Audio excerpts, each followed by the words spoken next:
Bonsoir à toutes et à tous, merci d'être avec nous comme chaque jeudi, vous le savez juste après le journal, merci de votre fidélité, vous êtes de plus en plus à nous regarder et j'en suis ravi, y compris avec nos amis débatteurs qui nous accompagnent durant cette émission. Eh bien l'émission, vous le savez, n'a pas changé de formule, on décrypte l'actualité, on analyse l'actualité, puis on polémique aussi autour de l'actualité. Alors au sommaire de cette émission, l'actualité qui a marqué cette semaine, là en première partie de cette émission, édition spéciale consacrée au Kenya, l'attentat a pour but de déstabiliser les puissances occidentales. Voulait-il déstabiliser le Kenya? Je parle des Shebabs, les USA ou Israël. On en parle ici même dans Ça fait débat. Et le second sujet qui a retenu notre attention, messieurs, la Guinée, comment enrayer cette violence? L'opposition appelle au calme. Assistons-nous à un soulèvement de la jeunesse? Et enfin, le troisième sujet, ce sera de la culture, de la musique plus précisément. On parlera direction Urban Peace. Vous savez, ce grand show rap au Stade de France. On en parle ici. On commentera rap et business. Font-ils bon ménage? C'est ici même qu'on commentera cette actualité. Notre deuxième partie de cette émission, eh bien, nous recevrons cette semaine, ce jeudi soir, Saliussi Savané. Il est consultant journaliste pour parler, eh bien, vous savez, du Kenya. Ça fait débat, c'est maintenant, et vous le savez, la devise n'a pas changé, en toute liberté d'expression. C'est parti. Allez, pour commenter et débattre, réagir, vous le savez, vous avez la page Facebook Ça fait débat, n'hésitez pas, vous pouvez aller commenter de façon très libre et puis sans censure, vous le savez ici, c'est zéro censure et vous pouvez également aussi commenter sur Twitter, CF débat, voilà, c'est ça, CF débat, il connaît mieux que moi, Gabriel Barga, c'est un prescripteur, Daniel, Jean-Claude Chikaïen. Exactement. Et il m'a dit de CF débat, voilà, tout simplement. Ben, merci Gabriel. Allez messieurs, Gabriel Barga, bonsoir. Bonsoir Adil. Journaliste à Télé Sud. Plus que jamais. Exactement. Tout va bien? Plus que jamais, depuis toujours. Tu as passé une bonne semaine et prêt à affronter l'actu de ce soir? Une bonne semaine jusqu'aux événements dont on va parler tout à l'heure. Absolument. Jean-Claude Chikaïa face à lui. Donc, vous êtes professeur et vous êtes aussi porte-parole de Devoir de mémoire. Bonsoir. Bonsoir. Comment ça va? Très bien. Mon cher Jean-Claude, tout va bien? Tout va bien. Allez messieurs, nous allons commencer cette première édition un peu spéciale, vous le savez, n'hésitez pas à le commenter, je compte sur vous, on pourra y compris relayer vos commentaires à l'antenne. Je vous propose tout de suite peut-être de découvrir ce sujet proposé par la rédaction de Télé Sud. Regardons cela et on revient ici même sur le plateau de Ça fait débat pour commenter l'actu. La douleur et le traumatisme sont bien présents dans un Kenya encore sous le choc. Au lendemain de la fin de la prise d'otage, l'émotion est encore vive. Nous avions beaucoup d'espoir quand on a entendu qu'il était dans la cave. On pensait qu'il se cachait quelque part, qu'on le retrouverait vivant. On n'a pas arrêté de l'appeler et de le chercher partout. Mais malgré tout cela, nous avons décidé de venir à la morgue aujourd'hui, et c'est là qu'il est maintenant.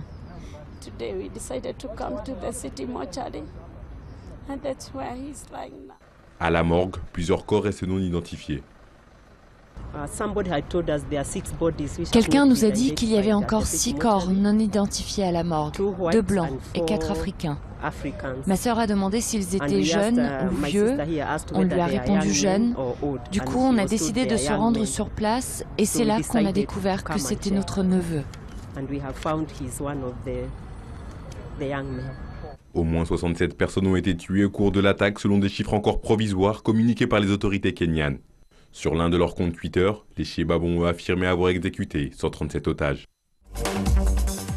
Je rappelle que celles et ceux qui nous regardent ce soir, vous pouvez commenter sur la page Facebook Ça fait débat et puis sur Twitter CF débat. Jean-Claude, Gabriel, parlons-en justement. Première question, l'attentat, est-ce qu'il avait pour but de déstabiliser les puissances occidentales? Je veux parler par là de quoi précisément? Voulait-il clairement déstabiliser le Kenya, les États-Unis ou Israël? Gabriel Barga. La guerre contre le terrorisme, comme on l'appelle, c'est une guerre internationale. Et donc, du coup, les terroristes considèrent aussi qu'ils ont en face d'eux un front. Donc, quand on touche au Kenya, on touche à tous ses soutiens. Naturellement, on veut déstabiliser le Kenya directement, parce que le Kenya, pour rappeler le contexte, c'est un pays qui est intervenu en Somalie, un pays totalement déstabilisé, avec l'Éthiopie, avec le soutien occidental, pour enrayer la déstabilisation de cet État-là. Donc, de manière directe, on fait pression sur le Kenya, et de manière, par ricochet, on fait pression sur les soutiens du Kenya, d'autant plus que plusieurs victimes sont occidentales et même, semble-t-il, des membres du commando. Quand vous dites les soutiens du Kenya, vous pensez à qui? Le Kenya est un pays où, vous vous souvenez qu'il y a eu les attentats contre l'ambassade des États-Unis au Kenya déjà il y a quelques années. Donc le Kenya bénéficie depuis longtemps d'une expertise, d'un soutien, d'un appui des Américains notamment, parce que quand on explose une ambassade, ce sont des ressortissants américains en premier qui avaient été tués. Le Kenya est un pays très touristique, donc le risque que les Occidentaux soient attaqués au Kenya est important. Donc le Kenya est accompagné depuis toujours par les grandes puissances occidentales confrontées au terrorisme. Et puis le Kenya, comme on le rappelait, est intervenu en Somalie, dont sont issus, semble-t-il, la plupart des membres du commando. Jean-Claude Chikaya, est-ce que vous partagez le point de vue et esquissé ici-là, exposé par Gabriel Mbarga, ou pas du tout? Est-ce que vous pensez vraiment clairement, Jean-Claude Chikaya, que Israël est visé? Alors, il y a bien sûr, en relisant tout à l'heure certaines occurrences, en tout cas certaines sorties de celui qui hier a revendiqué donc pour Al-Shabaab cet attentat, il y a bien sûr des tirades antisémites, mais pas seulement. Il y a bien sûr des préoccupations sous-régionales. En tout cas, il y a une problématique régionale qui soit liée donc à la guerre civile qui a duré plus que 20 ans quand même en Somalie, les frontières avec donc la Somalie, l'Éthiopie et autres. Mais il y a surtout comment rentrer dans le monde pour cette organisation d'une manière effroyable. Jetant la constellation, ça, ils y sont arrivés, c'est-à-dire changer la carte postale dans les représentations que les personnes, les touristes ou autres, les populations mondiales peuvent avoir du Kenya, qui sont plus portées à une vision touristique. Et là, c'est faire rentrer politiquement le Kenya dans l'imaginaire des Occidentaux, mais pas seulement. Je pense qu'il y avait une visée mondiale, mais on ne doit pas perdre de vue. On ne doit pas perdre de vue. On ne doit pas perdre de vue les enjeux régionaux et cet arc de cercle qu'on voudrait un petit peu terroriser. Justement pour faire partir une armée kenyane encore au Somalie. Justement, Jean-Claude Chikaya et Gabriel Mbarga, est-ce que vous pensez qu'ils ont cette puissance, les Chebab? Est-ce qu'ils ont les moyens d'aggraver l'instabilité sécuritaire dans la corne de l'Afrique? Le but du terrorisme, c'est terroriser. Quand on veut terroriser, malheureusement, il ne faut pas être toujours des milliards. On commet quelque chose qui retient l'attention et on frappe les esprits parce que la logique des terroristes n'est pas une logique toujours très rationnelle. Ils se font de la publicité vis-à-vis d'un public potentiellement qui est prêt à s'engager dans cette cause. En même temps qu'il passe un message politique, en même temps qu'il y a une concurrence un peu terroriste qui est totalement morbide, de dire « Ah oui, on a parlé des Boko Haram récemment et d'autres, mais nous aussi on existe. Il n'y a pas que AQMI, il n'y a pas que si, nous aussi on existe. » Qu'est-ce que vous voulez faire référence à une rivalité maintenant de mouvements terroristes Je dirais pas rivalité, mais c'est un concours d'horreur et de terreur, justement. C'est-à-dire que des gens qui ont cette soif médiatique incroyable, parce que c'est par les médias qu'ils existent, même s'ils commettent des choses horribles au quotidien, tant qu'il n'y a pas eu l'explosion, le retentissement médiatique, c'est comme s'il n'existait pas. Ils ont toujours cette attirance pour ce média qui, paradoxalement, incarne la culture occidentale qu'ils exècrent. Donc, le terrorisme est fait de gens qui sont totalement paranoïaques ou Justement, il en parlait. Gabriel, il en parlait. Pardonnez-moi de vous interrompre, mais il en parlait justement. Il parlait de cet outil. Il a lâché le mot. Le mot média. Mais en même temps, parlons du monde digital. Parce que quand même, les Chebab utilisent les réseaux sociaux. Twitter, est-ce que, messieurs, c'est la nouvelle arme de communication des terroristes? Jean-Claude Chikaya, est-ce que c'est quoi? C'est vrai ce qui se dit? Tous les terroristes du monde s'emparent de la toile pour dire tout et n'importe quoi. Il suffit, au-delà de regarder les horreurs qu'ils ont pu commettre il y a quelques jours et qu'ils avaient déjà, s'étaient déjà singularisés avant, mais allez liser leurs projets. Leur projet, c'est un projet pour terroriser, pour imposer la charia, donner une vision des uns et des autres complètement effroyable. À l'intérieur des Chebab, il y a des dissensions, mais là on voit bien qu'il y a une partie du groupe qui était pour plus de radicalité qui l'a emporté de manière, on peut le dire, dans l'horreur. Donc, faire attention, parce qu'on voit bien que l'arme des terroristes, il ne suffit pas justement d'être 500 et bien armé. C'est-à-dire qu'on soit un État fort ou un État faible, parce que beaucoup ont dit, en tout cas certains ont dit que voilà, le Kenya et quelques pays africains sont exsangues, manquent de moyens. Comment se fait-il? On y reviendra peut-être tout à l'heure. Ils avaient pu mettre 4 jours pour revenir à bout. Mais le terrorisme s'attaque aussi aux démocraties et aux États les plus forts de notre planète. Donc, il s'agit là d'une guerre de la communication en ligne, et puis surtout en ligne. en ligne et géostratégique. Sur la toile. Donc la toile est incontournable pour eux. La toile est incontournable, Gabriel. Les terroristes se sont toujours servis des médias. Avant, on revendiquait les attentats à la radio, quand il n'y avait pas tous les autres outils. Ensuite, on est passé à la télévision. Maintenant, il y a Internet qui s'adapte de manière incroyablement efficace à ce combat de ceux qui veulent souvent porter le fer contre des États, donc qui sont plus armés qu'eux.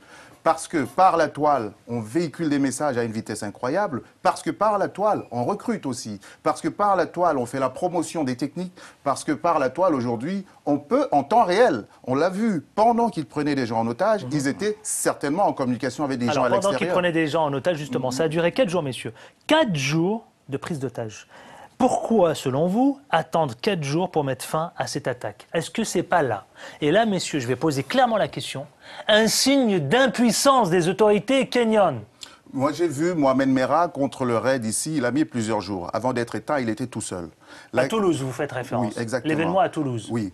On a vu à Beslan la prise d'otage, les autorités russes ont mis plusieurs jours.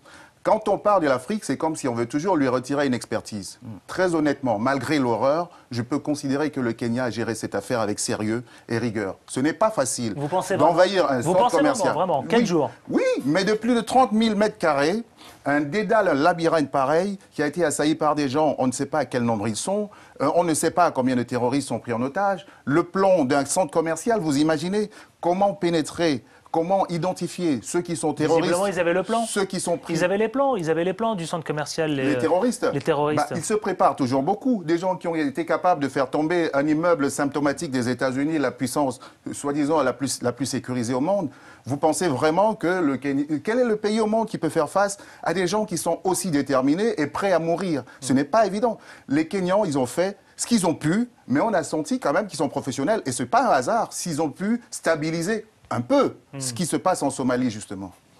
Jean-Claude. Les premiers éléments de l'enquête démontrent que ça a été préparé, ils sont arrivés avec des armes cachées, il y aura peut-être même des complicités internes à ce centre commercial de plusieurs étages. Donc tous les centres commerciaux du monde, tous les États du monde sont peut-être plus humbles sur cette notion, sur cette expertise. Quand vous avez des personnes aussi déterminées, comme tu viens de le dire, plus que fou, c'est-à-dire déterminé à faire tout et n'importe quoi en ayant des otages, femmes et enfants. On ne sait pas si c'est piégé, s'il y a des mines, s'il y a des bombes. Je ne sais pas quelle démocratie ou quelle nation peut dire qu'elle aurait mieux fait. Ou, je ne suis pas spécialiste. Imaginez si le Kenya était intervenu le même jour et qu'il y avait eu un carnage. On a dit, oh, précipitation. Voilà, l'incompétence des polices kenyanes ou africaines, on aurait étendu. Donc ils étaient dans un dilemme incroyable. Donc finalement, les autorités ont eu raison de prendre leur temps. C'est ça que vous êtes en train de nous dire. Et surtout que, selon Gabriel, ce que vous avancez, c'est que 4 jours, c'était le temps nécessaire pour accomplir cette mission. Je pense surtout que c'est la situation qui a dicté le temps. C'est-à-dire qu'ils ont été confrontés à un certain nombre de problèmes, de sécuriser le site, de s'assurer que ce n'était pas piégé, de contrôler ceux qui sortaient encore du bâtiment, d'étudier les plans. Et probablement, puisqu'on l'a appris, il y avait aussi un renfort de forces étrangères. Mais dans ces choses géostratégiques, on ne peut pas toujours montrer ce genre de soutien. Oui, les forces de l'ordre kenyanes savent que se procurer une arme au Kenya, c'est assez facile. Donc il y a juste à côté un pays, la Somalie, où les armes circulent, au Kenya aussi.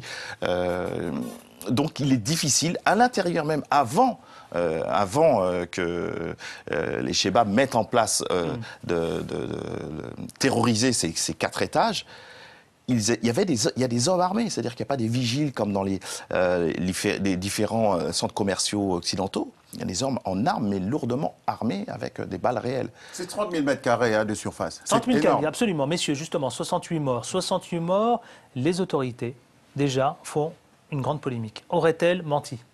Les autorités auraient-elles menti sur le chiffre? 68 morts. On a vu, malheureusement, on doit toujours se référer à des éléments de même ordre. Il y a eu une prise d'otage en Algérie il y a quelques mois. On ne peut pas savoir si le nombre de morts communiqués par l'État algérien était précisément celui-là. Ce sont des questions délicates à gérer parce qu'elles participent de la terreur. Pourquoi ? Recherchées aussi par les terroristes. Plus il y a de morts, plus ça retentit, plus il y a d'écho. Les décisions politiques, il y a des moments où la décision politique est difficile. Est-ce que c'est le chiffre précis? Est-ce que ça ne l'est pas? On ne le saura jamais vraiment. D'autant plus que c'est provisoire et qu'il y a plusieurs étages qui se sont écroulés. On en découvrira encore très certainement. C'est sûr qu'il y a eu un carnage là-bas, puisque quand il y a une prise d'otage faite par des gens qui sont aussi fous... Qu'est-ce que vous répondez alors à cela? Alors, les Chebabs accusent les forces kenyanes d'avoir tué des otages. Oui, c'est de la politique. C'est-à-dire qu'on veut retourner finalement l'opinion contre un État qu'on a agressé. Peut-être qu'il faut rappeler qui sont les Chebabs. C'est peut-être important aussi. On le saura peut-être tout à l'heure avec notre invité. Le décompte, justement, Sali aussi, Savané. Le décompte des victimes qui s'égrenaient de jour en jour et d'heure en heure. À chaque fois, par exemple, au début, c'était 30. Les Chebabs, tout de suite, les 100. Arrivé à 60, ils disent 200. Donc, les décomptes, d'un côté comme de l'autre, l'État doit prendre ses responsabilités d'État, donc attendre d'avoir la maîtrise même des lieux et de leur opération. Mais justement, on parlait des médias et des multimédias par rapport à un groupe terroriste. À chaque fois, ils annonçaient 150, 200 morts. Comment un groupe terroriste peut faire le décompte à l'intérieur de son opération terroriste, le décompte des morts civils ou dans leurs propres troupes? Donc on voit bien que c'est une arme politique de dire, si l'État dit 60, eh ben, nous on va dire 250. Vous avez dit qu'on va s'arrêter, qui sont les Chebabs? Justement, j'ai cette question que j'ai envie de vous poser. La Britannique Samantha, vous savez, l'étoilette présumée au cerveau de l'attaque de Nairobi. Ça vous parle? On saura de façon plus certaine les choses d'ici quelques temps, si on l'essaie dans un domaine où il y a toujours beaucoup de secrets. Ce qui est sûr, c'est que quand il y a, vous avez remarqué, quand il y a ce type d'événement sur la planète, il faut toujours un visage. Vous avez remarqué, c'était pareil en 2001, c'était pareil, on nous parlait de l'Algérien, je ne sais plus trop qui. Je suis d'accord avec vous, faut toujours un visage. Gabriel, c'est pas moi qui le dis, hein. Encore une fois, et je me dois dans Ça fait débat d'en parler, c'est-à-dire que la ministre kenyane des Affaires étrangères, qui s'appelle Amina Mohamed, elle dit clairement, elle confirme la présence d'une Britannique dans ce commando. Selon elle, j'ouvre les guillemets, la Britannique aurait déjà commis des actes terroristes similaires à de nombreuses reprises. Je referme la parenthèse. Je veux bien la croire. Je ne dis pas que c'est faux. Elle se fonde certainement sur des éléments qu'elle a que nous n'avons pas. Ce que j'observe quand nous faisons du décryptage, on le fait à froid. Il y a toujours un visage. Quand il y a des événements de cette ampleur, parce que l'opinion publique attend en quelque sorte une catharsis, et malheureusement, il faut un scénario. Et quand il y a un scénario, il y a des personnages. Cette Britannique, sans doute, est-elle horrible? Sans doute, après la mort de son mari, qui s'était fait exploser à Londres, elle est partie pour le Kenya. On a suivi sa trace. Semble-t-il qu'on l'ait contrôlée une fois, qu'elle se soit fait passer pour une Sud-Africaine. Pourquoi on ne l'a pas arrêtée à ce moment-là? Ça peut être 1000 questions. Est-ce qu'elle était dans le commando? On n'a pas encore retrouvé son corps. On le saura dans les jours qui viennent. Ou alors elle l'a commandé à distance. Ce qui est sûr, c'est qu'il y a une armée aujourd'hui du djihadisme et qui est composée aussi de personnes occidentales, dont des femmes. Non, mais elle le dit, la ministre des Affaires étrangères, elle confirme la présence d'une Britannique dans ce commando. Oui, comme Colin parlait, effectivement. Jean-Claude Chikaya. Donc, sans langue de bois, ça vient souligner deux choses. C'est-à-dire qu'on a besoin donc d'offrir un visage qui, semble-t-il, va surprendre les populations lambda, qui n'ont pas une vision affinée et affûtée du monde politique et de la configuration internationale du terrorisme. Et quand on écoute entre les lignes, c'est aussi la conversion. Vous vous rendez compte, elle se convertit, regardez ce que sa conversion à l'islam en fait d'elle. Donc il faut faire très attention.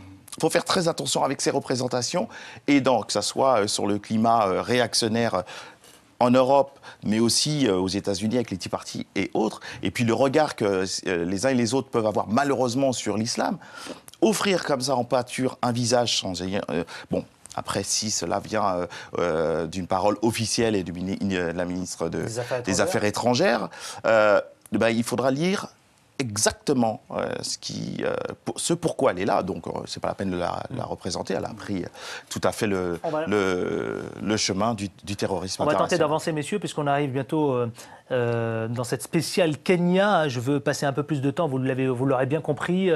Pour celles et ceux qui viennent de nous retrouver, nous passons un peu plus de temps pour poser un peu le cadre et pour décrypter et analyser cette actualité, cette fusillade, cet attentat horrible, bien sûr, au Kenya. Il nous reste quelques minutes avant de traiter, de parler des violences guinéennes et puis surtout de parler musique. On finira avec ce sujet.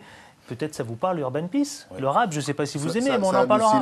Et puis on retrouvera tout à l'heure notre invité dans la seconde partie de cette émission, Saliou Si Savané, qui est consultant. Vous pouvez, je vous le rappelle, commenter l'actualité sur la page Facebook, ça fait débat, et sur Twitter, c'est F-Débat. Allez messieurs, dernière question, la menace de frapper encore plus fort, doit-elle faire plier le Kenya? Est-ce que le pays doit retirer clairement son armée de la Somalie, pardon? C'est exactement ce qu'il ne faut pas faire. Quand les terroristes font pression, si vous cédez, c'est pour de bon que vous aurez cédé. On ne cède pas aux terroristes. Comme disait une phrase célèbre française, on va terroriser les terroristes. Bon, ça c'est pour l'anecdote historique. Le Kenya est plus que jamais obligé de faire face, de faire front et d'éradiquer ce qui se passe en Somalie. Mais la question, elle doit être tirée pour tous les pays africains.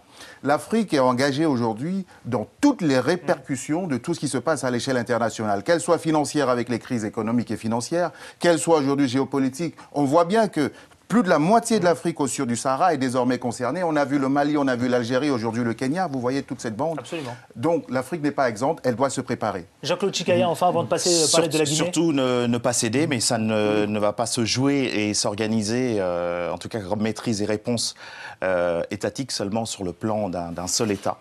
Il y aura donc... Il faut revoir et redéfinir la vision sous-régionale, mais aussi l'Union européenne, l'Union africaine surtout, et on peut aller plus largement jusqu'aux États-Unis, qui redéfinissent les uns et les autres leurs liens. C'est ça qu'il est important de savoir qui sont ces gens-là, parce que souvent, il y a aussi un traitement peut-être par l'éducation et un traitement social de ces questions. On en parle jamais. La question sociale et économique des jeunes recrutés. Allez messieurs, oui. Des jeunes recrutés, des jeunes recrutés, bon, Chebab qui veut dire jeunes. Nous sommes obligés, messieurs, mais promis, nous reviendrons sur le sujet du Kenya, là, juste en seconde partie de cette émission. Vous pouvez commenter sur la page Facebook, ça fait débat. Allez, on va passer à ce second sujet, je veux parler des violences guinéennes, les violences en Guinée, messieurs. D'accord? On va en parler.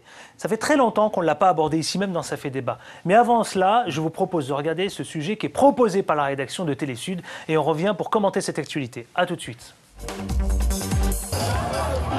Le climat politique reste toujours tendu en Guinée. La capitale Conakry a une nouvelle fois connu ce dimanche des violences. Les partisans de l'opposition et du parti présidentiel se sont affrontés. Tout aurait commencé lorsque le convoi de l'épouse de l'opposant Cellou Dalein Diallo a été attaqué à coups de pierre par des militants du parti présidentiel. Et quelques minutes plus tard, les quartiers de Koza Bambeto et Amdalaï s'embrasaient et les militants s'affrontaient dans les rues. Jeux de pierre, tabassage, pneus brûlés. Les gendarmes ont dû intervenir durant 3 heures pour ramener le calme. Ces nouveaux affrontements entre l'opposition et la mouvance présidentielle interviennent après les reports de 4 jours des législatives. Le scrutin qui devait se dérouler demain mardi aura finalement lieu le samedi prochain. L'opposition se plaignait des graves dysfonctionnements dans la préparation des élections. Elle dénonçait notamment la répartition des bureaux de vote souvent trop éloignés des électeurs. Il a fallu une intervention du médiateur de l'ONU en Guinée, Saïd Djinnit, pour arriver à un nouveau compromis sur les élections. La CENI a maintenant 4 jours supplémentaires pour régler les problèmes dans la préparation de ces scrutins tant attendus. On le voit bien dans ce sujet qui est illustré évidemment par les journalistes de la rédaction de Télésud. Messieurs, l'opposition appelle au calme. Assistons-nous à un soulèvement de cette jeunesse guinéenne? Je pourrais dire que... Jean-Claude. Peut-être qu'on va dire que je suis un vrai soulèvement. Printemps arabe, mais là pour le coup guinéen. Moi, je suis plutôt optimiste, même si les violences interpellent toujours plus que cela. J'ai l'impression qu'on assiste à une transition démocratique en ébullition. L'opposition appelle au calme quand même. On a une jeunesse touchée par le chômage et des problématiques économiques plus qu'impatientes. Là, on est à quelques jours des législatives. J'ai l'impression qu'on est quand même là c'est le verre à moitié plein, dans une transition démocratique qui malheureusement est parfois accompagnée de violence. En tout cas, c'est le côté positif. Après, j'espère que ça va forcer les partis politiques au pouvoir et en dehors à être responsables. Pour Jean-Claude Chikaya, est-ce le cas pour vous, Gabriel? Je retiens son mot transition démocratique en ébullition, qui est un mot qui est très parlant à propos de la Guinée. La Guinée est un pays qui a été étouffé, comprimé. Il y a eu Sékou Touré pendant très longtemps, Lansana Conté ensuite, étouffé, puis la succession des coups d'État d'Addis Camara et tous les autres qui lui ont succédé. Donc on est arrivé à cette fameuse élection très disputée et très discutée du président Alpha Condé. Il est arrivé en suscitant beaucoup d'espoir, comme c'est souvent le cas quand il y a eu un couvercle très très bien fermé, et en tant qu'opposant historique, il est arrivé à 80 ans, mais comme il portait un mouvement depuis longtemps, il est devenu président. Et du coup, comme souvent, plus les attentes sont grandes, plus les espoirs aussi sont grands. C'est ce qui se passe un peu avec la Guinée au niveau de son bilan économique et social, et puis au niveau politique. L'élection ayant été très discutée et même contestée du point de vue de ses résultats, la Guinée est déchirée depuis entre ses principaux partis politiques, ses leaders politiques et ses groupes, je dirais culturel, parce que je n'aime pas trop le mot ethnique, parce qu'il porte des choses historiques très lourdes. Donc, il y a cette déchirure, et puis, quand la question de l'offre politique n'est pas posée en termes de programme, ce sont les identités qui s'expriment. Alors justement, Jean-Claude Chikaya en parlait tout à l'heure, les élections législatives approchent, hein, messieurs. Est-ce que vous ne pensez pas, la question, on peut se la poser, les législatives auront-elles bien lieu? C'est samedi. C'est samedi. Mais est-ce qu'elles auront lieu, finalement? On peut se poser la question quand on voit ces violences. C'est une bonne question. On saura dans 2 jours si elles ont eu lieu, mais je pense qu'ils auront peut-être un instinct, parce que ça dure trop longtemps. Parce que quand on attend trop, après ça implose vraiment. Et alors qu'est-ce que vous dites, qu'est-ce que vous répondez? Ces anomalies constatées par l'opposition, clairement, d'accord, sont-elles corrigées? Jean-Claude Chikaya. On verra samedi si elles vont être corrigées. En tout cas, il y aura un sursaut, je pense, de la population, une grande participation. Je pense qu'il y aura... Ah, vous pensez vraiment? Je pense, oui. Il y aura une implication de la jeunesse? Il y aura une implication de la jeunesse et même des moins jeunes. Je pense que voilà, c'est comme une convulsion, pas seulement étatique, mais le peuple impatient.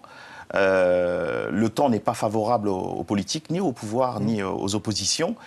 Et les gens, entre guillemets, ont faim de démocratie, ont faim tout court, et ont faim aussi de pouvoir voir une organisation étatique qui soit beaucoup plus efficiente. Et comment arriver alors cette violence? Sachant que Parce que quand on voit ces images qui défilent derrière nous, là, on peut l'apercevoir sur nos écrans, on se pose des questions, Gabriel. La Guinée va faire un choix lors de la prochaine présidentielle, parce que la présidentielle précédente a trop divisé le pays. C'est l'élection présidentielle qui va déterminer la Guinée du futur. Elle est dans 2 ans, la future présidentielle. Entre-temps, sachant que ces manifestations sont la poursuite dans la rue de tensions qui avaient déjà eu lieu il y a quelques mois, puis qui ont été réglées, entre guillemets. Saïd Djinnit, le représentant de l'Union africaine, qui était le médiateur entre l'opposition et le pouvoir, a réussi à les concilier sur 2 positions, puisque chacune des parties avait une exigence. L'opposition, c'était au niveau de la société qui avait été retenue pour construire, d'un point de vue informatique, le fichier électoral. Et puis, il y avait la question du vote de la diaspora. Ça, c'était l'exigence de l'opposition. Donc, aujourd'hui, plus on s'approche de l'élection, plus l'opposition considère qu'elle a été flouée d'un point de vue des listes électorales, etc. Est-ce que les principaux leaders de l'opposition, à la fin, auront un sens de responsabilité, dans l'intérêt de la paix, pour se dire, faisons cette élection, on va en découdre à la présidentielle dans 2 ans, le peuple nous donnera raison. Le problème, ce sont leurs divisions, parce qu'il va falloir...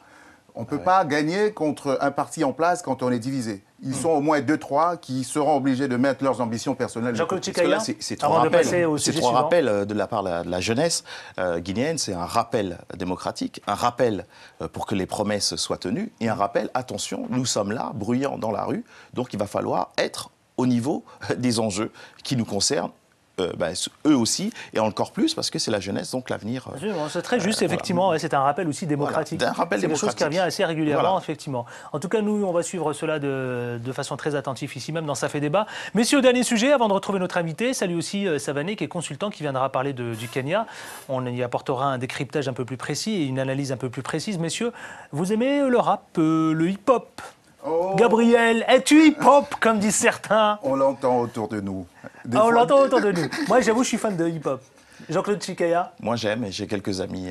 Quelques amis. Je me doutais bien que vous aviez quelques amis. Lesquels, par exemple?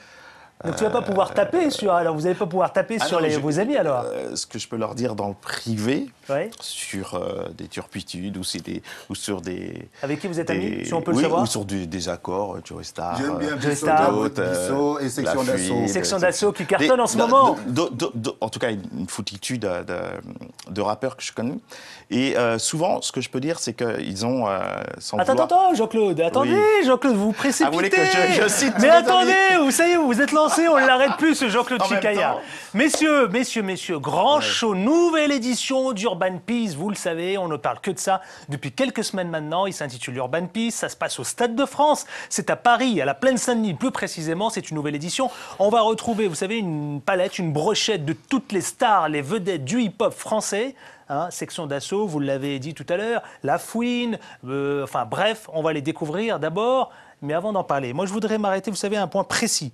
On parle beaucoup de clash entre Booba et La Fouine. Vous connaissez La Fouine. On parle beaucoup d'insultes. On parle beaucoup d'embrouilles. On parle beaucoup de rivalité. Est-ce une vraie rivalité? Est-ce pour provoquer du buzz? Mais avant tout, ce que je vous propose de découvrir, vous savez, cette magnifique affiche de Urban Peace que vous allez retrouver ce week-end, ce grand show hip-hop. Regardez et on va débattre tout de suite après. Urban Peace 3, samedi 28 septembre au Stade de France. Je me tire, demande pas pourquoi je suis parti sans motif. Parfois je sens mon cœur qui s'endurcit. C'est triste à dire mais plus rien ne m'attriste. Laisse-moi partir loin d'ici. Franchement, je réalise pas trop. J'avais fait la première partie, je me souviens, au Parc des Princes de NTM, du gros retour de NTM. C'était déjà quelque chose, c'est impressionnant. 40 000 personnes, je sais pas combien. Là, c'est exceptionnel. C'est exceptionnel. Si tu souffles dans le ballon, t'es mort. Si t'accélères, ils pourront peut-être pas te rattraper. Mauvaise idée. C'est carrément invraisemblable presque de me dire que je vais jouer au Stade de France. Et puis je suis content, j'ai acheté les DVD d'Urban Peace parce que j'aime bien les gros concerts, je voulais voir ce que les autres faisaient à l'époque. Déjà, je suis bien.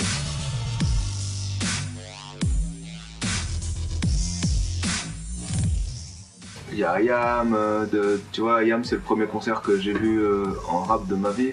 Donc du coup, c'est pas de se dire que je joue sur la même scène qu'IAM, c'est impressionnant. Et puis de jouer dans un grand stade comme ça, c'est fou quoi. C'est surtout pour le prestige du truc. Urban Peace 3, samedi 28 septembre au Stade de France.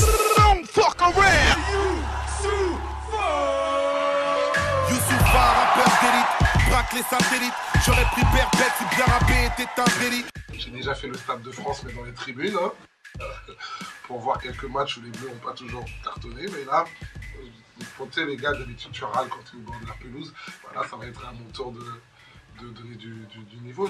D'une manière ou d'une autre, rêver de toucher le ciel. Je pouvais pas être astronaute, alors j'ai fait de la scène. J'ai un pied sur terre, l'autre dans le monde. Événement hip-hop, vraiment 100% hip-hop. J'en ai fait des gros festivals, mais là c'est 100% hip-hop. C'est ma première édition. Là, on va la prendre sérieusement comme on a pris le Zénith ou le L'événement attendu ce week-end, il paraît que c'est l'événement hip-hop le plus attendu en ce moment. Urban Peace. Yo, ça y est, Gabriel, le voilà branché. Messieurs, Booba, La Fouine, Rof, Youssoupha, un moment avec Zemmour, il me semblait, de mémoire, vous m'arrêtez si je me trompe, des clashs, des insultes, des embrouilles. Est-ce que c'est une réelle rivalité ou est-ce que c'est simplement pour provoquer le buzz? Jean-Claude Chikaya qui connaît un peu mieux ce milieu-là. Moi, ce que je voudrais dire tout d'abord, c'est qu'une bonne partie des personnes, si ce n'est tous ceux qui ont parlé, vous les connaissez, tous ceux qu'on vient de voir, sont de très grands talents. Qui dépassent le rap et le hip-hop, qui comptent pas simplement sur le plan des votes, toute catégorie de musique Maître confondue. Gims, par exemple, véritable talent. Maître Gims, véritable talent, fils d'un véritable talent. Leader, Youssoupha, on le rappelle à Maître Gims, leader de Section d'Assaut. Youssoupha, un vrai fils succès. d'un grand talent aussi. Mais alors, provocation, comportements sensibles, mais derrière tout ça, il y a parfois du désarroi, des personnes complexes, des parcours complexes, il y a parfois de véritables rivalités, parfois ils jouent aussi à ce qu'il peut se passer aux États-Unis, mais en même temps, c'est aussi le monde du rap, donc il y a des imbrications entre faire du buzz, mais il y a des véritables désaccords, rivalités, mais sur le constat qu'ils peuvent avoir de leur société, en général, ils s'accordent à déplorer la même chose. Maintenant, c'est sur leur responsabilité en termes de parole. En termes de responsabilité, Gabriel, buzz, pas buzz, rivalité, concurrence? Je pense qu'il l'a dit. Vous avec votre regard, et puis justement, vous êtes détaché du milieu hip-hop. Oui, je suis pas si détaché que ça, parce que je fais partie du hip-hop par l'histoire que j'incarne, même si je veux être détaché du hip-hop. En plus, ce sont souvent mes enfants, mes neveux, mes cousins, mes voisins aussi. Donc, j'en fais partie. Après, est-ce que j'ai eu la sensibilité à ça? Certainement, quand il y a des messages qui vont plus parler à ma personnalité. C'est vrai que sur la question du buzz, quelquefois, ça peut paraître un peu violent par moment. Violent justement, Gabriel, Jean-Claude, quand on voit par exemple cette vidéo qui a vachement tourné cette période estivale, toute la période de juillet-août, on a vu une vidéo Booba La Fouine. J'imagine que vous avez suivi ça, cette bagarre, cette fameuse bagarre. Oui. Alors certains disent d'ailleurs que ça a été monté de toutes pièces pour provoquer le buzz. Alors, en dehors de... Vérité, embrouille, vérité, en tout cas, c'est une bagarre. C'est une bagarre entre deux personnes, des désaccords. Booba du 92, La Fouine du 78, c'est ça? Oui, mais... c'est malheureux parce qu'il y a des ricochets. Il y a la fouine qu'on aperçoit juste derrière. Voilà, il y a des ricochets après dans les villes sous ces sentiments d'appartenance à un département clamé haut et fort qui parfois crée de manière ostensible et provoquant des bagarres qui vont jusqu'à des décès. D'autres vont dire jusqu'à des homicides. En tout cas, c'est parfois les contradictions entre urban peace, entre donc les messages de paix qui traversent leurs textes, qui sont souvent très très forts. Il faut se rappeler quand même que... justement, vous mettez les pieds dans le plat, mon cher Jean-Claude. Oui, je veux bien qu'on se rappelle. Je veux bien. Alors attendez, je vais poser quand même la question qui fâche un peu, parce que c'est quand même, vous connaissez, c'est un peu mon métier dans Ça fait débat. Watibi, sponsor de Montpellier, HSC. Street Swag pour La Fouine, le rap d'aujourd'hui. Est-ce que c'est des véritables chansons, comme vous l'avez rappelé si bien tout à l'heure, Jean-Claude? Il y a des chansons qui ont un sens, qui ont une histoire d'ailleurs, c'est l'histoire de la rue aussi, d'accord, avec ce qu'ils incarnent. Mais est-ce qu'aujourd'hui, c'est pas devenu des chansons business? Est-ce qu'on n'est pas dans le business, dans le rap business aujourd'hui? Là, il faut se rapprocher de leur... Jean-Claude et ensuite faut Gabriel. se rapprocher de leurs producteurs, mais c'est aussi des artistes, donc ils savent un petit peu ce qu'il faut répéter en termes de refrain qui va impacter toutes les jeunesses et même un peu plus. Mais moi j'ai aucun problème à voir des rappeurs qui sont aussi des entrepreneurs et des rois du business, aussi qu'ils vivent. Mais le message, est-ce qu'on a pas tendance à l'oublier? Le message dont vous parliez tout à l'heure, vous disiez effectivement, il y a une vraie plume. Alors c'est ça, c'est ce qu'on y voit, une complexité ou une contradiction? Gabriel, qu'il s'agisse des affrontements dont on parlait tout à l'heure, ou là maintenant du business, c'est sûr que le rap français a voulu transposer en France un modèle américain concernant les affrontements. La culture des bandes américaines, c'est largement une puissance financière internationale. Ils l'ont récupéré ici. Est-ce qu'ils en avaient besoin? Puff Daddy. Ce n'est pas sûr qu'ils en avaient besoin de la culture des bandes. Mais maintenant, sur la question du business, ils ont eu besoin d'argent. D'abord pour produire une industrie, pour vivre, pour devenir autonome, parce que c'est une industrie qui se porte bien au niveau de la vente de disques. Donc, on ne peut pas leur reprocher de faire du business. Mais maintenant, c'est toujours l'excès qui nuit. C'est-à-dire qu'à partir du moment où on fait trop de business, on perd un peu de créativité. Et le propre de ce mouvement hip-hop, c'est la créativité. Ce sont des choses qui sortent de... Dernière question, créativité. Créativité, messieurs, ce sera ma dernière question avant de recevoir notre second invité. Pour la dernière ligne droite, vous pouvez commenter, je vous le rappelle, sur la page Facebook. Ça fait débat sur Twitter, c'est F débat. Eh bien, la dernière question. Moi, j'ai grandi par exemple avec IAM, NTM. Je pense que c'est aussi le cas pour vous, Jean-Claude Chikaya et Gabriel. J'ai grandi aussi avec, j'étais bercé avec les paroles d'NTM et IAM. Ma question, messieurs, les textes d'IAM aujourd'hui n'ont pas pris une ride, par exemple demain. Bien sûr. C'est vrai. Bien sûr. En 25 ans, est-ce que vous pensez vraiment que la société a manqué d'évoluer ? Est-ce qu'il y a eu un loupé dans notre société? On reprend les mêmes chansons en 90-95 et aujourd'hui elles sont toujours d'actualité. Gabriel et ensuite Jean-Claude. Je fais référence à Ayam parce que... Oui, allez-y, allez-y. Moi, je pense qu'il y a deux responsabilités. Il y a déjà une responsabilité de la classe politique, mais aussi des responsabilités individuelles. Les Ayam et NTM, entre guillemets, ont pris leurs responsabilités en tant qu'haut-parleurs artistiques pour pointer du doigt d'une manière originale et talentueuse ce qui n'allait pas dans la société, notamment dans les quartiers populaires. Non, mais donc la société n'a donc pas évolué alors? Donc si elle n'a pas évolué, donc on a reculé. Et donc leurs textes, c'est terrible ce qu'il dit, Jean-Claude Chikaya. leurs textes sont presque que prophétiques. Hein. C'est incroyable ce que dit Jean-Claude. Gabriel. Pour être tout à fait honnête, moi, je n'ai pas grandi avec Ayam et NTM parce que j'ai grandi en Afrique avant d'arriver ici. Et chez nous, celui qui nous est parvenu, c'était MC Solar. MC Solar. Mais on a aussi grandi avec MC Solar. Hein. Oui, je vous rassure, Gabriel. Je sais. C'était le précurseur, mais effectivement. Je sais que MC Solar et tous sont de la même génération. C'était simplement parce que c'est celui qui parlait à cette jeunesse de là-bas, parce qu'il parlait un français, puisque par l'école, le français avait créé une espèce de sublimation dans les esprits. Quand je suis arrivé ici, même depuis là-bas, même si je connaissais, même si ce n'était pas mon quotidien, j'ai pu observer qu'ils avaient effectivement une certaine importance d'un point de vue social en termes de message. Et puis finalement, ça fait longtemps que je suis arrivé très jeune, et j'ai pu voir que effectivement, pour parler de Ayam par exemple... Allez-y, rapidement mon cher Gabriel, on arrive au thème. Alors, vous avez une seconde là et 2 secondes là alors. Allez-y, vite, s'il vous plaît. Ayam qui est présent d'ailleurs à Urban Peace. Ils ont gardé un public. Parce qu'il y a un public qui leur est resté fidèle aussi. Parce que, comme vous l'avez dit, ils ont parlé à ce public-là et les suit. Je pense qu'ils ont toujours su adapter par étapes le message à ce public-là. C'est pas mal, c'est joliment dit, Jean-Claude Chikaya. Pour Ayam, il y a quelques années, ils ont écrit Petit Frère. Petit Frère. Magnifique. Magnifique par rapport à ce qui se passe aujourd'hui à Marseille. Et c'est arrivé près de chez toi. Excellent, c'est vrai, belle référence. Il a raison, Jean-Claude Chikaya. Et laisse pas traîner ton fils par Joe Star et NTM, Cool Chain. Voilà. S'ils nous regardent ce soir, on les salue chaleureusement. En tout cas, on souhaite un beau succès à Urban Peace pour ce week-end, absolument. Ça se passe samedi 28. Urban Peace, vous y serez? Si vous m'emmenez. Eh bien, écoutez, si la prod nous regarde, voilà, on en a parlé. Bon, ça fait débat. En tous les cas, c'est le lieu.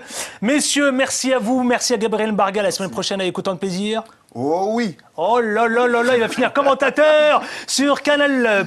On va parler de nos concurrents sportifs. Jean-Claude Chikaya, porte-parole des devoirs de mémoire, mais également professeur. Merci à vous.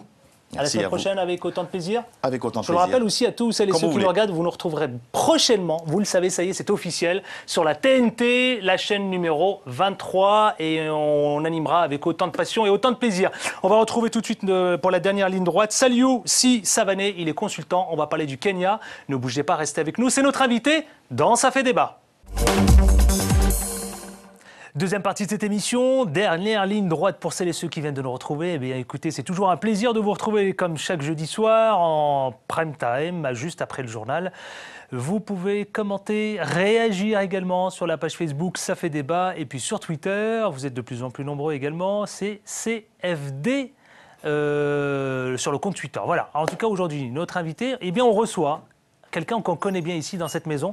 Il s'appelle Monsieur Saliou Si Savané. Bonjour, d'abord, bonsoir, merci d'avoir accepté notre invitation. Salut aussi, Savané, vous êtes consultant, journaliste consultant. Oui, je suis consultant chez Bois Landry Consulting, cabinet d'investigation, de consulting, fait de l'éclairage de situation. Bon, allez, on va en parler justement, on va parler d'un éclairage qui est plus spécifique, c'est celui qui a vécu des millions de téléspectateurs, et puis y compris au Kenya. Je veux parler des attentats et de la fusillade au Kenya. N'est-ce pas, Salut aussi, Savané? Alors, en plus des 68 morts, l'attaque a aussi fait près de 200 blessés. D'accord. Depuis samedi, plus de 1000 personnes ont été secourues. Dimanche encore, Nairobi a affirmé qu'une douzaine d'assaillants se trouvaient toujours dans le bâtiment. Au moins, je fais un état des lieux, Salut aussi, Savané, au moins 68 personnes sont mortes dans l'attaque lancée samedi dernier par les islamistes contre ce luxueux centre commercial qui est, rappelons à tous les téléspectatrices et les téléspectateurs, bondé régulièrement tous les week-ends par des Kenyans riches et des expats, des expatriés. Absolument. Vous me confirmez? Oui, je discutais hier ou avant-hier avec un copain qui était dans ce centre commercial, dans ce mall, l'année dernière, et qui avait conseillé un ami éthiopien, donc la Corne de l'Afrique, qui avait conseillé à ses amis de ne jamais y aller le week-end. Pourquoi? Et il avait remarqué qu'il y avait énormément d'expatriés. Il s'était rendu compte que les capitaux qui avaient servi à construire ce centre étaient israéliens. Et connaissant la situation, l'engagement du Kenya au sud de la Somalie. Il a dit il y a de fortes chances qu'il se passe quelque chose ici, surtout le week-end. Donc vous êtes en train de me dire, Saliouci Savané, qu'il avait déjà senti quelque chose, une ambiance, un climat qui devenait de plus en plus malsain. C'est ce que vous êtes en train de nous dire dans cette débat ? Il m'a dit, je suis allé le week-end prendre mon café là-bas, donc en toute convivialité avec des amis, et puis j'ai vu que ceux qui venaient, c'était essentiellement des gens de la bourgeoisie indienne, peu de Kenyans, bon, des Kenyans de la bourgeoisie, beaucoup d'expatriés, beaucoup d'occidentaux, et j'ai repéré 2 ou 3 restaurants israéliens, et puis on m'a informé que les capitaux, l'essentiel des capitaux qui avaient servi à la construction de ce moule étaient israéliens. Alors, Saliouci Savané, mais est-ce que vous pensez que les autorités, est-ce qu'elles étaient au courant? Alors là, c'est un journaliste, c'est un collègue, c'est un confrère à vous, mais est-ce que les autorités kenyans étaient au courant? Mais écoutez, vous savez si ce très journaliste bien, vous savez avait très flairé bien qu'il y avait un climat qui se transformait, je suppose quand même, que les autorités locales, en tout cas, avaient... On est même surpris, certains ont été même surpris que ça ne soit arrivé que maintenant, sachant que le Kenya est engagé en Somalie depuis un certain nombre de temps. Mais quand on sait le nombre de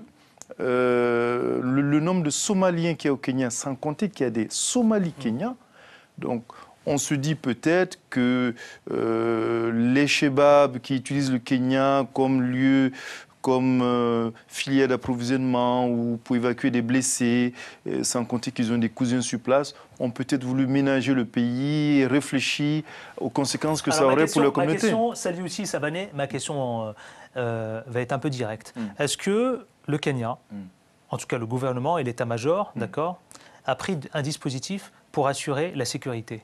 Apparemment non, puisqu'on a vu avec quelle facilité... Ce qu'on appelle chez nous le plan Vigipirate. Oui. Ils ont certainement fait quelque chose, mais quand on voit la rapidité avec laquelle, la facilité avec laquelle ces gens se sont introduits dans un centre commercial, et de ce que je sais, il semblerait que ces gens connaissaient le plan de ce vaste complexe. Apparemment, les dispositions qui ont été prises n'ont pas été très efficaces. Alors parlons-en justement. Déjà, l'attaque à Nairobi, on va parler justement, vous avez fait allusion à Israël, on va parler des dessous de l'intervention d'Israël. Mais j'aimerais vous poser cette première question. 67 morts, 68 morts, les autorités auraient-elles menti? On parle de 68 morts, 60 disparus, on parle d'un certain nombre disparus. Je pense que les autorités ont intérêt à réduire le nombre de morts pour le moment. Ça, on va peut-être, malheureusement, peut-être qu'on va augmenter, le chiffre va augmenter dans les jours, les semaines qui viennent. Parce que je vous dis ça parce que les insurgés islamiques, Shebab, eux ont revendiqué l'attaque de samedi à Nairobi, qui a assuré qu'il y avait au moins 137 otages. C'est de bonne guerre. Eux, ils ont 137, le gouvernement 68, peut-être que c'est au milieu. Alors un bilan qui pourrait s'alourdir? C'est ce que vous êtes en train de dire? C'est assez probable. Ouais. Vous avez parlé, Saliouci Savané, vous avez fait allusion à Israël. Quel intérêt, justement, avait Israël à envoyer des hommes sur cette prise d'otages qui a duré 4 jours? Mais 4 jours, c'est long. Le gouvernement kenyan a une proximité assez notoire avec les autorités israéliennes. Vous vous souvenez qu'en 2002, Al-Qaïda avait tenté, après le 11 septembre, avait tenté un attentat sur la côte kenyane. Des centaines d'Israéliens vivent au Kenya, ont des intérêts financiers dans ce pays. Souvenez-vous qu'Abdoulaye Öcalan, le leader des Kurdes, avait été arrêté au Kenya grâce aux Israéliens. Donc il y a des soldats kenyans qui sont formés en Israël pour la lutte antiterroriste. Il y a des experts du Shin Bet ou du Mossad qui vivent, qui sont détachés au Kenya pour former des membres de l'appareil sécuritaire. Il y a une longue tradition de coopération multiforme entre le Kenya et Israël. 4 jours, c'est beaucoup pour une prise d'otage. Mais est-ce qu'il y a une explication? Maintenant, avec un peu plus de recul, Saliouci Savané, est-ce qu'avec quelques jours de recul, est-ce qu'on a une explication? 4 jours de prise d'otage. Non mais attendez, vous parlez d'un pays voisin de la Somalie où vous avez un phénomène de porosité de frontière à la frontière de ces deux pays. Donc pour un Somalien sympathisant ou qui est membre des Chebab, il est aisé de rentrer au Kenya. Ces gens ont dû rentrer dans le centre, repérer les lieux, faire un plan, penser, organiser le massacre, enfin ce massacre. Et voilà, donc c'est pas très étonnant que ça dure autant de temps, surtout que c'est un bâtiment avec plusieurs pièces, plusieurs niveaux, un parking, etc. etc. Les insurgés, Saliou Savané, islamistes somaliens, Chebab, d'accord. Je pense, il me semble que vous connaissez très bien la Somalie. Oh, je connais un peu la Somalie. Dire très bien, c'est tout dire. Qui ont revendiqué clairement l'attaque. Mais déjà, c'est le mouvement Al-Arakat Al-Shabia Al-Mujahidin. Voilà, les Chebab accusent les forces kenyanes d'avoir tué des otages. Bon, ça, nous n'avons pour le moment, je pense qu'il est un peu trop tôt de le dire. Je ne sais pas quel est l'intérêt pour le Kenya de tuer des otages. Informations ? Non, je n'ai pas d'informations. Ça me surprendrait, a priori, quel intérêt le Kenya a. Un otage peut, par accident, prendre une balle perdue, peut-être. Mais je ne vois mal les forces armées kenyanes tuer des otages de sang-froid. Bon, là, on est dans la guerre de communication. Hein. Les Chebab communiquent par tweet. Hein, donc, il y a plusieurs, d'ailleurs, quel est celui qui est officiel? Parce que là, on a affaire à plusieurs comptes de Twitter. Quelle véracité de l'information? Quelle véracité pour aller provenant des Chebab. Des Chebab. Bon, on sait que depuis quelques mois, il y a des dissensions au sein du mouvement Chebab et qu'il n'y a plus... le mouvement connaît un début d'implosion. C'est-à-dire, vous avez une direction qui est en phase d'éclatement. Donc, ça pourrait expliquer qu'il y ait plusieurs interventions. Ça pourrait expliquer parce qu'il y a des problèmes au sein du mouvement liés au fait qu'ils connaissent de plus en plus de revers. Ils ont perdu les grandes villes, notamment leur place forte, Kismayo, qui a été prise par l'armée kenyane. Donc, bon, je pense que les Kenyans devaient s'attendre à une opération d'envergure des Chebab sur le territoire, sachant que ces Chebab ont commis des attentats qui ont fait plus de 110 morts en Ouganda, qui n'est pas un pays voisin. Alors, Saliou Savané, et là une révélation. La Britannique Samantha Letwet, présumée cerveau de l'attaque de Nairobi. Le profil des assaillants de Nairobi, il se précise un peu plus là. Oui, enfin, la ministre kenyane des Affaires étrangères a parlé d'une Britannique, une femme, bon. Mais est-ce qu'on a des preuves? Est-ce que son corps... Alors, il se dit qu'elle pourrait être à la tête de l'attaque du centre commercial. On parle au conditionnel, donc on n'est pas dans l'absolu. Quel est votre sentiment? Peut-être. Peut-être. Je subodore que si la ministre en parle, c'est qu'elle a des éléments. Quand on est ministre des Affaires étrangères d'un pays, on ne donne pas des informations comme ça. Bon. Mais est-ce que les Anglais, les services anglais, MI6 confirment cela? Bon, je pense qu'il faut attendre de voir. Il faut attendre de voir. Il nous reste quelques minutes avant de clore cette émission.